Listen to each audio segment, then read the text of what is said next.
What? What was the thumb for? Finger for? Time to go. Okay. Working. The finger for what you need to do.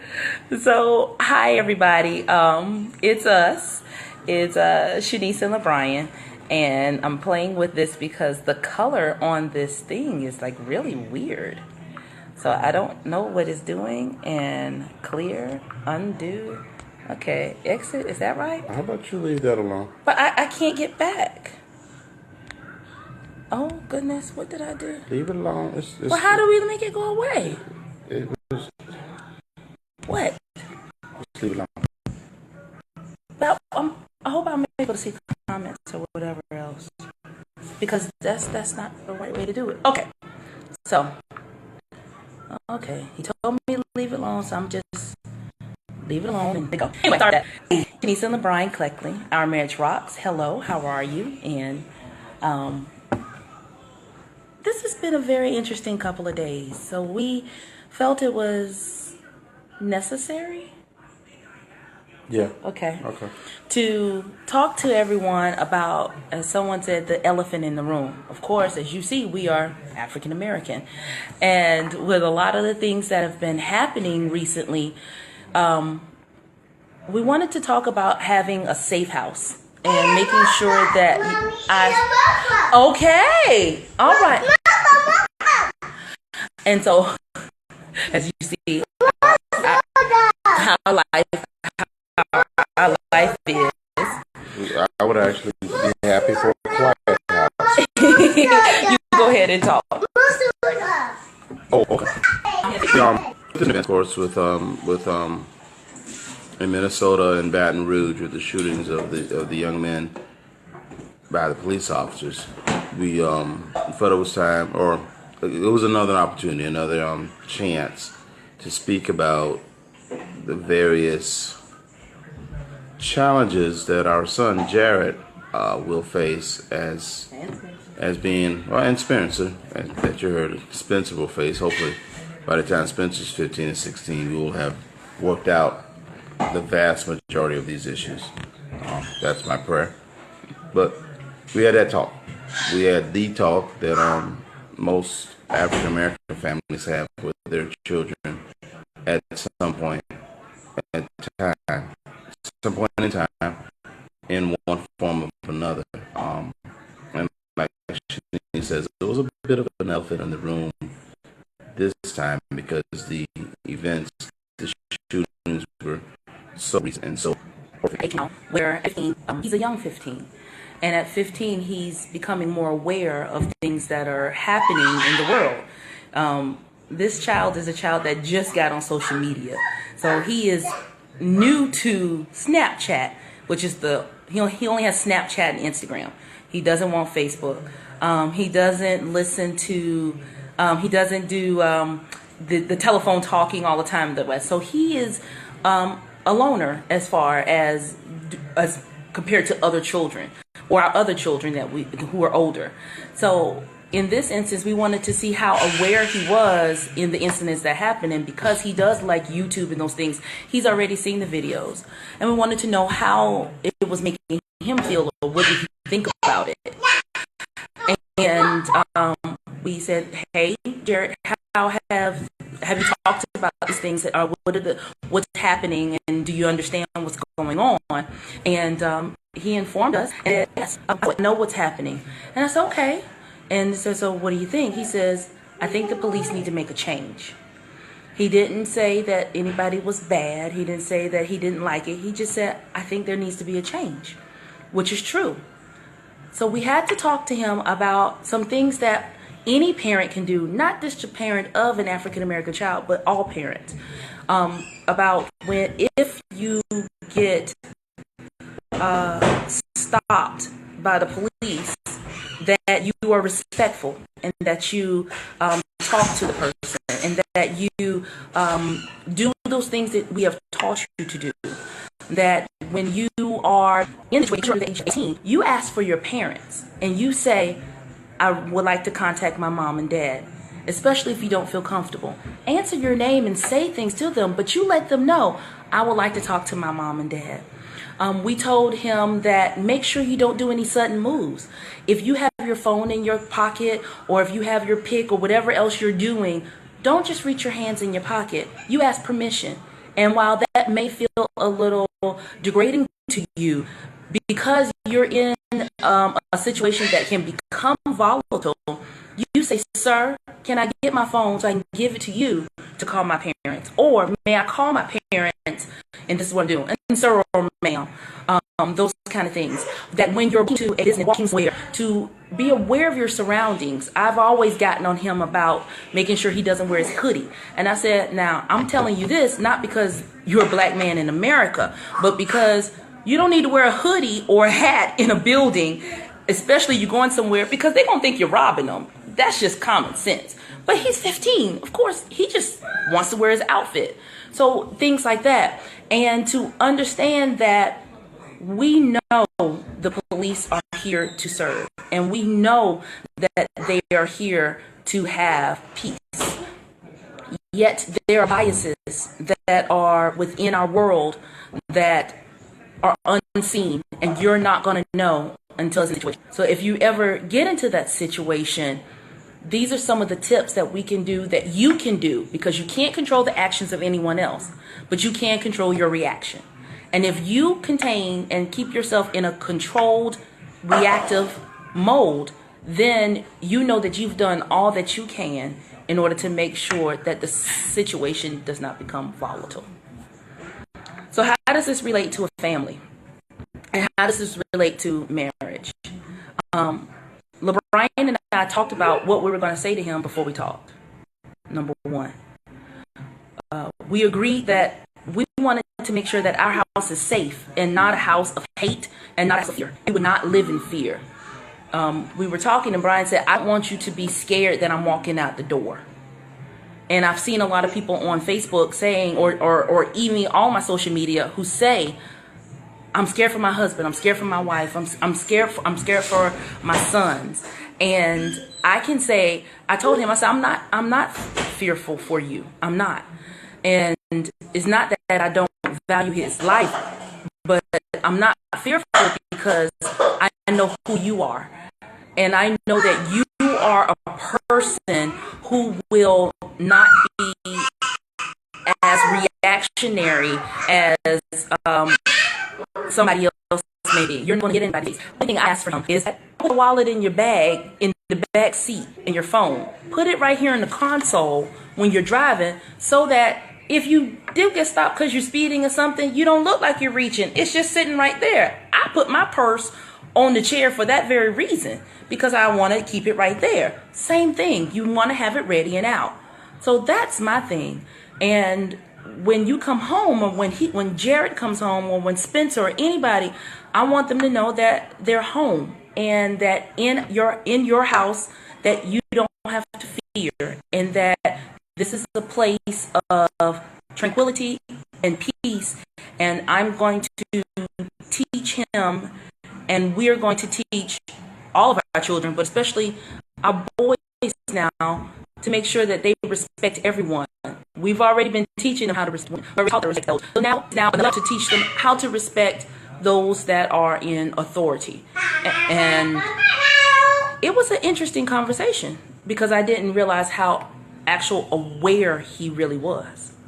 Yeah, teenagers in particular, like that, because they don't always give you the impression that they have a clue. And when you find out they do have a clue, it can be very Sobering. It can be sobering. It can, but fortunately, he was aware. I think he, in some ways, is like me, and it takes us a moment sometimes to formulate an opinion. We try to gather as much information, but knee-jerk reactions are very rare for me, and I see that aspect of myself and his personality. And I want to say the thing about having the talk, it is frustrating, because I don't know that I don't know how many other cultures in our country have to take who they are into aspect, and more importantly, how other people look at them into consideration with as many different scenarios. When you walk into a room, you think it's just okay. I'm walking into a room and they don't see some guy walking into a room. They see a black guy. I'm the black guy at work. There's not anybody at work like me, so I'm the black guy. And to be fair, my job has not been but I was underneath the surface at some level. And I didn't want my boy or my boys now to have to carry that weight of being black or being African American with them everywhere they go in every instance. I want them just to be able to be Jared and Spencer and have that be enough. D.L. Hughley today, I saw an interview he did on CNN, and he sort of capsulized that moment very eloquently. It's tough and it's unfair that we have to have that conversation with our children. But at the same time, I saw a post last night being of service to one another. In fact, I wrote it on a blog today that instead of being angry and frustrated, as I was angry and frustrated.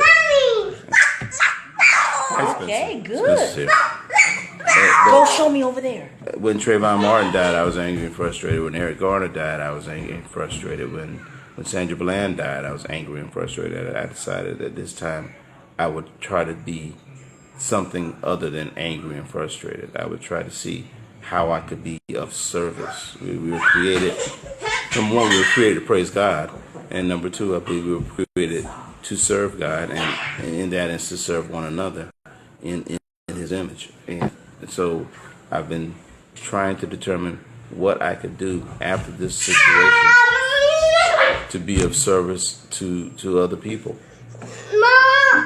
Part of that is this post tonight, our Facebook Live post. Part of it was the blog. I'm going to give you a shameless plug.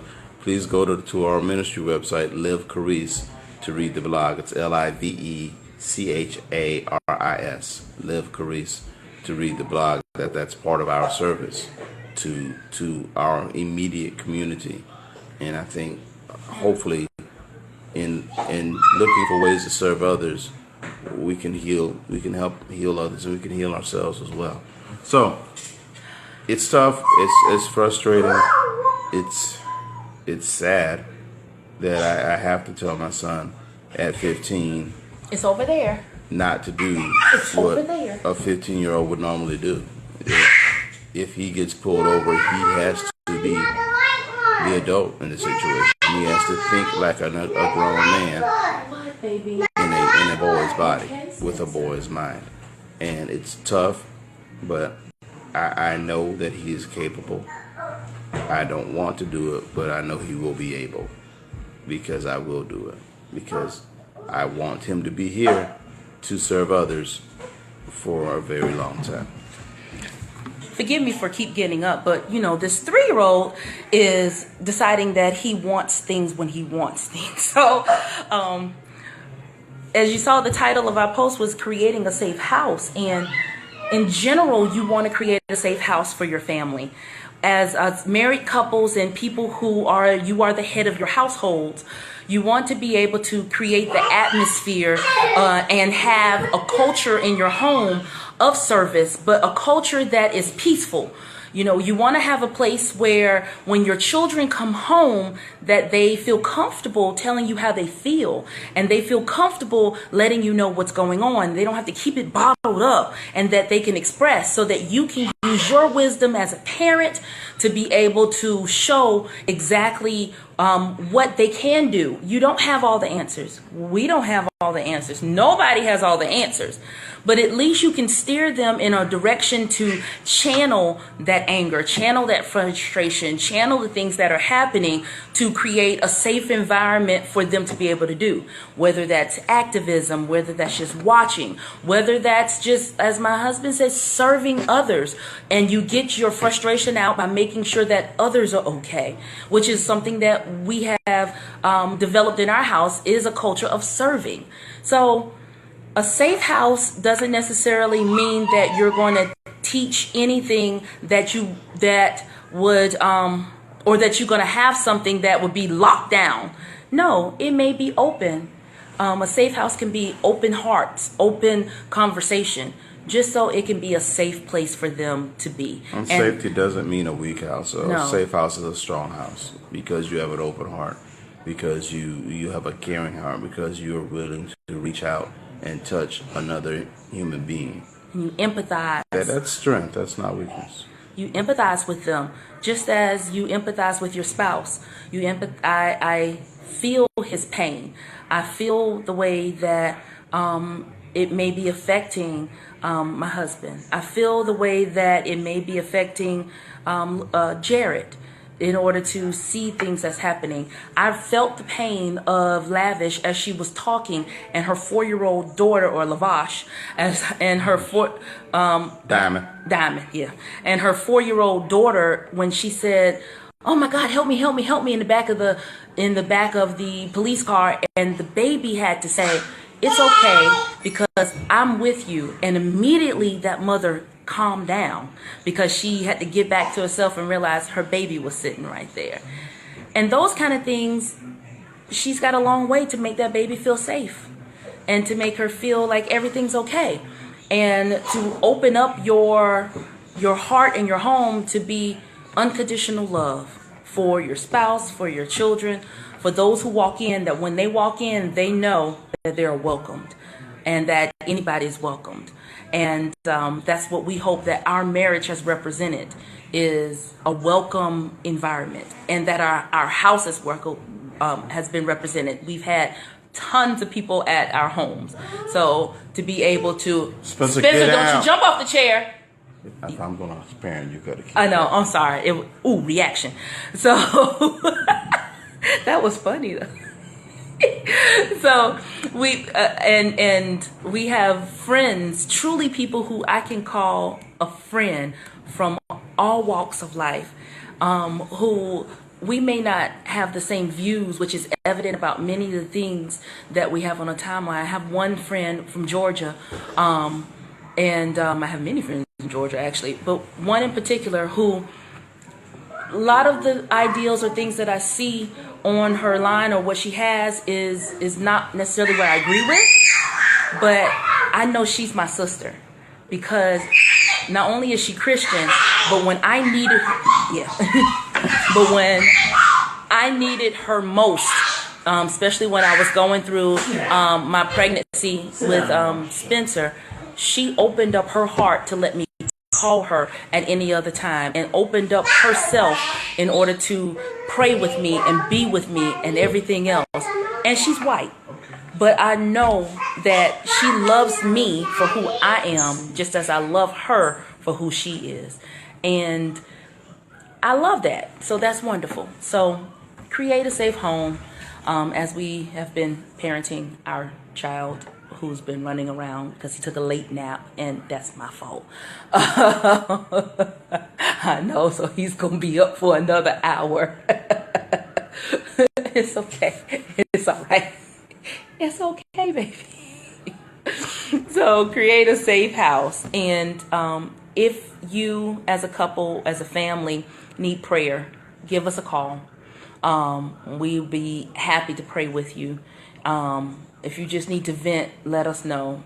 You can reach us at the Our Marriage Rocks telephone number, which is area code 803-250-5579. So if you need prayer, if you need something to help you get over what's happening, or if you want tips on how to make a safe house, or how to open up your heart to your spouse so that your spouse can feel like they're safe, not even around this incident, but as a safe house in general, let us know. You can email, anything like that, because we're here to serve you.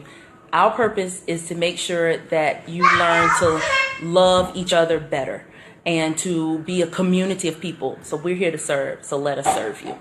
So, good? Oh, and yes, that's us in the picture behind us. Oh, yeah.